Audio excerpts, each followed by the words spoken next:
সবাই যখন মৃত্যুটাকে ভীষণ ভয় পায়, আমি তখন হাসতে হাসতে আল্লাহর কাছে ভীষণ সন্তুষ্টি নিয়ে পৌঁছাতে চাই যে আমি একটা ন্যূনতম ওই জীবনটা লিড করতে পারলাম, যে আমি একটা ইনসাফের হাসি নিয়ে আমি আমার আল্লাহর কাছে পৌঁছাতে চাই।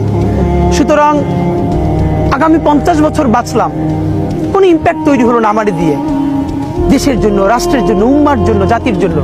কিন্তু আমি ধরেন 5 বছর বাঁচলাম, সেটার মধ্য দিয়ে যদি আগামী 50 বছরের ইম্প্যাক্ট তৈরি হয়, তাহলে অনেকদিন বেঁচে থাকায় কি সাফল্যের বলেন?